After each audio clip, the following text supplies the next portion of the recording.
So the reaction of someone, say, from Wells Fargo would be, oh, the only reason they're going there is because it's prime plus one. In reality, when you talk to customers, the analysis reveals that it's a superior product, and the features of the product has non-price or more lenient underwriting. And that's why they're moving. You can go to the next. So, I mean, I wish someone would tell someone to start playing by the rules that banks have, because every time you turn around, someone is coming in with a new innovation that forces you to innovate and really be on top of your game. And that's the challenge. I mean, we run scared at Wells Fargo around this to try and be competitive. We want to be, last year we did 31% of the small business loans in California. So basically, 1 out of every 3 loans Wells Fargo did. But that's very, to me, that's a great thing, except when I look at all the people with market share below us that are beginning to rise, without boring you with all the market share data, it's not banks that are coming along. We're seeing Merrill Lynch getting very aggressive, very savvy. You know, American Express with the Discover card actually is coming along, and it's waiting for UPS to begin rising up this chart. Once they find out more about what they're doing. So the commercial banks are getting desperate. I think the ones that don't understand risk very well, particularly the smaller loans. A large loan, because you can spend a lot more time in due diligence, you can get your arms around the risk. When you're talking about transactions that have a fairly high cost to the company, you're starting to see things. You can jump to the next slide. That yes doesn't mean anything anymore. You know, we go out on calls and visit customers. The first thing you end up talking about are structure, et cetera. A few years ago, yes used to mean something like, well, am I going to get the money? And there's so much capital chasing deals today that you're starting to see structure getting compromised and pricing going down, which is a function of structure. And I put X there. It's really 10. I'm putting Roman numerals on my slides, but spreads or margins have been dropping about 10 basis points per year for the past few years. And we're talking about a fairly low margin business anyway. It's eroding, and what people are really eroding is their margin of safety. When we go into a downturn, we really haven't had any losses for the last 6 or 7 years. So you can jump forward. So you really have to make a decision. You know, in this particular business, I think CPAs are in very much a strong position to be a segment-focused retailer. I know that there are a lot of seminars and things going on in the accounting community around business consulting and refining the position that you hold already with your clients.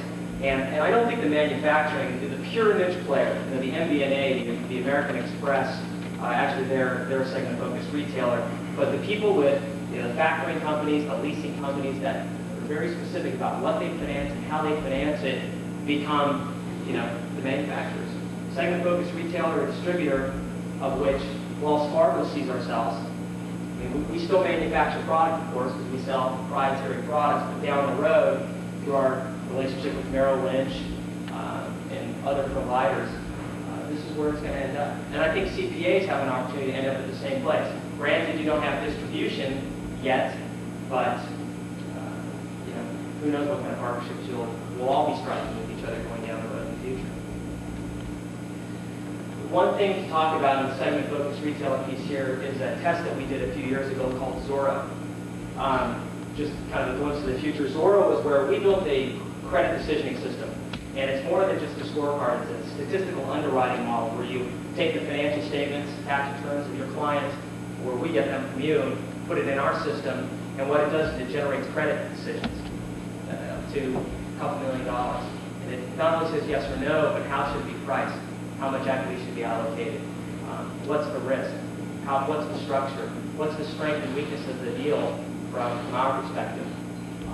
We gave that to CPA firms so that they could essentially play this role with their clients, which is, and if you imagine not Wells Fargo products, you imagine a front end or an engine.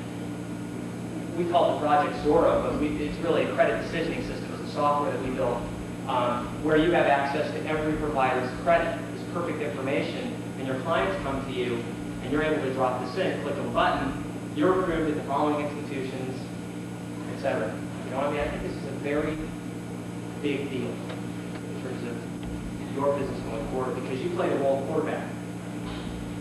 We call on you to try and talk to your clients, but at the end of it all, you're still in control, because everything else is products. You define the experience. So it boils down to the mind of the customer. The mediocre generalists are going to get clobbered. You know, if you're just going to try and make business loans and not have a real specialty or a process that's compelling or an experience that's compelling, these are just some examples of websites that are out there today where you can go and get the product of the day. You can get a car. You can get airline tickets. I mean, everything. If you're just doing one thing and you're in that whole milk bottle business, it's pretty scary. And over here, you have the Microsofts, the GE Capitals, American Express, etc. You know, I think in terms of packaging and not being hung up on the not invented here thing, very strong. This list will just continue to grow. Let's talk about our average small business customer. Again, speaking to you all about the opportunity that's coming in the next few years in terms of the control that you have. 66% of our customers are between 45 and 64 years of age. These are small business customers. 69% over 45, so this wealth is going to transfer in the next 20 years along with the businesses.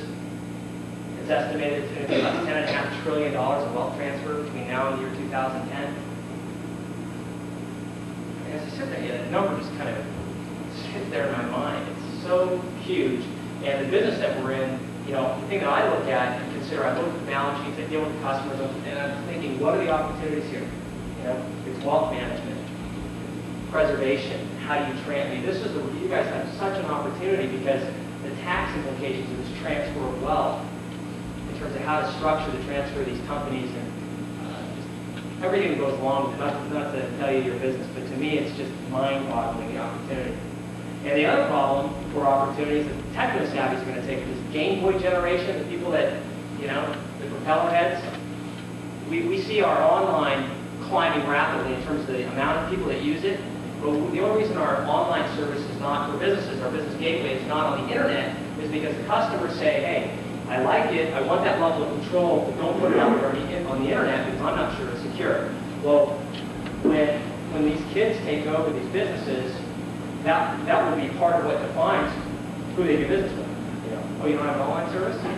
Tom Peters yesterday was talking about something, and his analogy was that the screen, to a lot of these people, the screen is real and we're all virtual. So, I mean, this is what we're challenged with. So, I mean, I look at this and I just, you know, as you process the opportunities that are coming along, I mean, I see it as a challenge, which is a massive opportunity. I have to rethink my business. I think the biggest opportunity is for you all. You go to the next slide. So again, I think on that last slide, the thing to consider is, are we manufacture a product, or do we want to control the minds and be that retailer of the best products that are out there? In terms of checking your wallet, there are a couple of things that are going on in the industry. Deregulation, overcapacity, we've talked about. Because of deregulation, there's tons of overcapacity, which banks are wringing out right now. While you used to see Wells Fargo and First Interstate on each corner, now there's just a Wells Fargo. In some markets, it used to be Wells Fargo in the West, now it'll be Wells Fargo. Ideally, the customers are going to be served as well. The distribution will be there. You're bringing up the excess capacity. Disintermediation, taking more and more of the middlemen out, or inserting new middle people. Sorry. The internet intelligent agents. I mean, the idea of an intelligent agent is what we've been describing as this perfect information, where there's so much information that clients and customers will trust you to screen out all the crap that's out there. And this is supposedly the next big generation of software, that it gets to know you so well that it begins to screen out. It uses things called bozo filters. It screens out all the junk, and it gets to know you well enough that it brings you the products and services that are relevant and meaningful to you. And it also brings along these moments of serendipity that, you know, it knows you so well that, oh, here's an offer for tickets to this place because every place you've been on the internet says that you'd like to be here with this product, something that might be meaningful to you. You can jump to the next one. Disaggregation, that's the idea of picking off the wallet, so to speak, one product at a time. In your industry, just one example for me, because I'm oversimplifying it, disaggregation would be where tax software comes along. That used to be part of the business, and now it's essentially people are at home doing their own piece of it. That's a form of disaggregation. UPS, entering, all that stuff. So we have to rethink our strategies.